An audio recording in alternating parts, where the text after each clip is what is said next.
So my children and I were going through some of our movies, our old movies, and we were getting rid of some that we just don't watch anymore and donating them to Goodwill. And then we came across Willy Wonka and the Chocolate Factory. How many of you ever seen Willy Wonka and the Chocolate Factory? Well, a couple years ago, my youngest daughter was in a middle school play of Willy Wonka and the Chocolate Factory. And I don't know if they knew her well, but they decided to have her play Veruca Salt. Does anybody know who Veruca is? Yes. She's the spoiled, rotten little brat that goes, I want it and I want it now. And she's really annoying. And she wants everything. She wants that golden ticket, so her daddy changes everything and he has all of the people in all of his factories opening up looking for the golden ticket so that Veruca can go. And then when they finally get there and they see this wonderful place, she wants this and she wants that, and then she sees the golden goose, the goose that lays the golden egg. And she says, Daddy, I want it now, right this minute. And the father, who wants to give her everything, even though she's so spoiled, that's how she got that way, whips out his checkbook and says, okay, Wonka, how much do you want for the goose? The answer is, goose is not for sale. And she has a huge fit.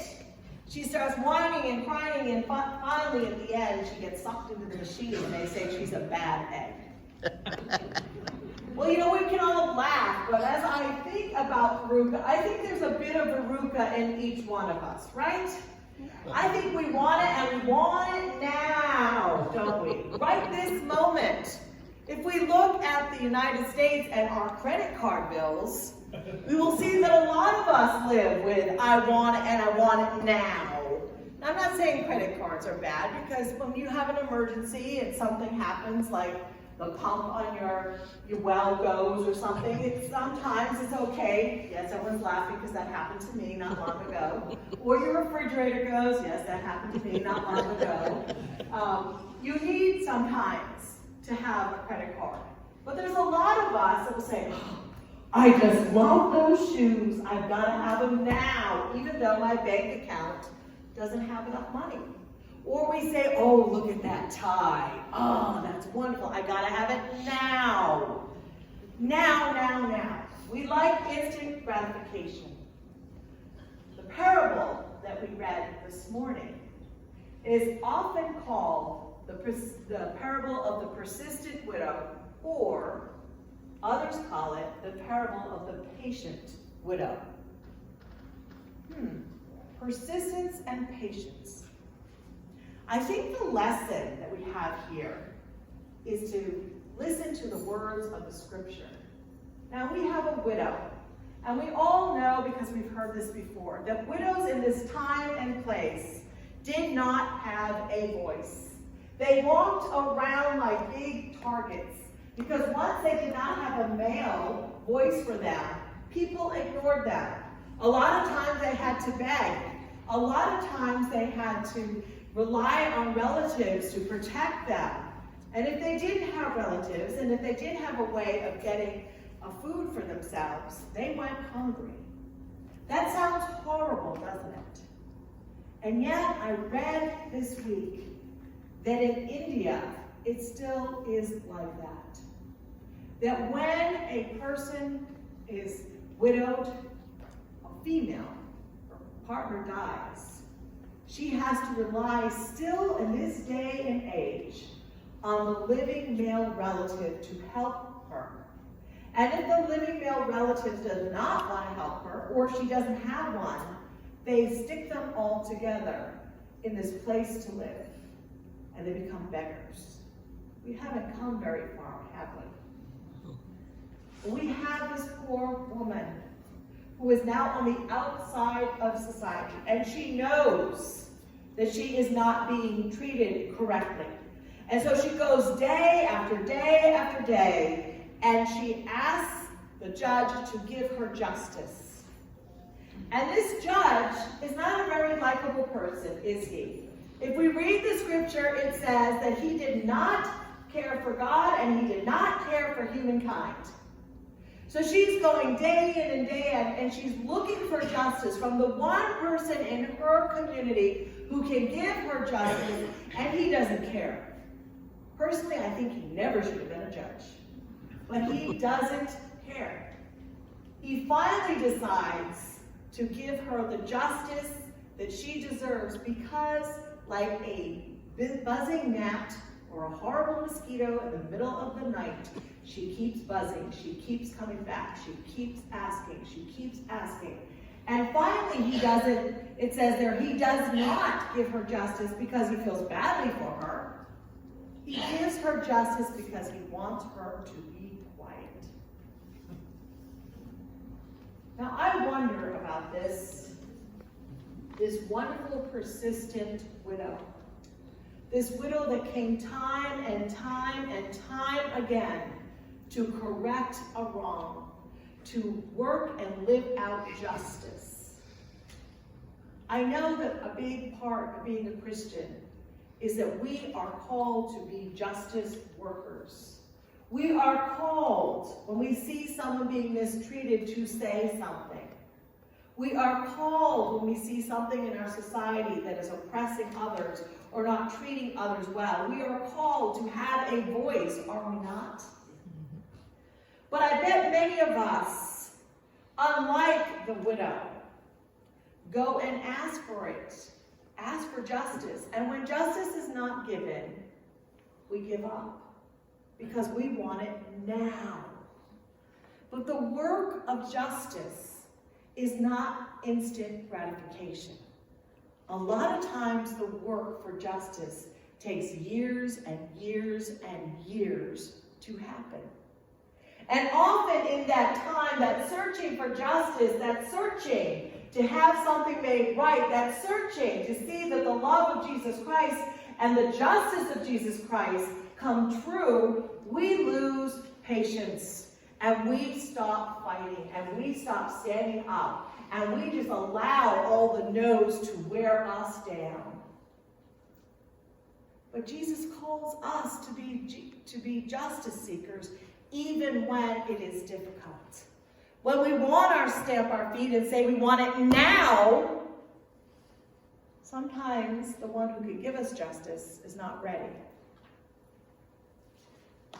I heard a story this week about a pastor who was pastoring in an inner city, and he saw just how unfairly some of the people were treated.